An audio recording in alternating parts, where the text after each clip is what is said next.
வணக்கம். மரீனா போராடும் இடமே அல்ல. விளைநிலங்கள் மீத்தேன் எடுக்கிற இடமா?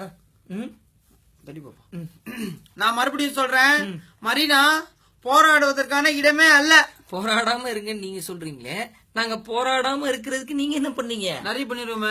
போலீஸ் போர்ஸ் ஃபுல்லா இறங்கணும், பசங்களை அச்சு ஓட விட்டோம், சட்டை எல்லாம் கிழிச்சோம், கதறினானுங்களே. டிவில லைவ்ல பாக்கலையா? ஹேய், ஆட்டெல்லாம் கொளுத்துனே பழைய ரெஃபரன்ஸ் வீடியோ எல்லாம் போராட்ட வீடியோ எல்லாம் பையனு காட்டுற லேக்ல இருக்குதா குட்டி?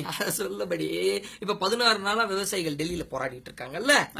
ஃபர்ஸ்ட் வந்து எலிக்கறி சாப்பிட்டாங்க, அடுத்து பாம்பு கறி சாப்பிட்டாங்க. அவங்களுக்கு நீங்க என்ன பண்ணீங்கன்னு கேக்குறோம். தப்பு யாருது? தப்பு உங்களுதுங்க. யாரு உங்களை எலி சாப்பிட சொன்னா? யாரு உங்களை பாம்பு சாப்பிட சொன்னா? நீங்க பீஃப் சாப்பிட்டுருக்கணும். சாப்பிட்டீங்கன்னா அரே யார் பீஃப் பேன் கரோனா அது மாதிரி வாய்ஸ் வந்திருக்கும், மேல இருக்க பாத்துருப்பாங்க. நீங்க சாப்பிட்ட டிஷ்ஷும் தப்பு, டிஸ்டன்ஸும் அதிகம். அதான் மேட்ரு. ஏங்க இப்ப நாங்க என்ன கேட்டோம்னா, வறட்சி நிவாரண நிதியா 39,000 கோடி கேட்டோம். ஆமா. ஆனா நீங்க எவ்வளவு கொடுத்தீங்க? 1700 கோடி தான் கொடுத்தீங்க. ஆமா.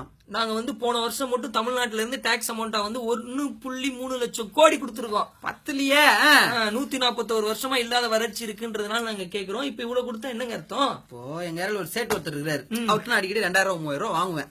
அவருக்கே நீங்க ஹெல்ப் பண்ற ஒரு 4000 கொடுக்குறீங்கன்னா அப்ப எனக்கு எவ்வளவு கொடுக்கணும்? இப்ப கர்நாடகால இருந்தா நாங்க தண்ணி வாங்கி சாப்பிடுறோம், விவசாயம் பண்றோம். அப்ப கர்நாடகாவுக்கு ஒரு அமௌண்ட் கொடுக்கும்போது எங்களுக்கு எவ்வளவு அமௌண்ட் கொடுக்கணும்? கடன் கொடுக்குற சேடு காசு இல்லடா ஓடுன்னு சொன்ன கதையா இருக்குது. அதனால தான் நாங்க ரொம்ப ஃபீல் பண்றோங்க. விவசாயம் தான் நாட்டோட முதுகெலும்பு.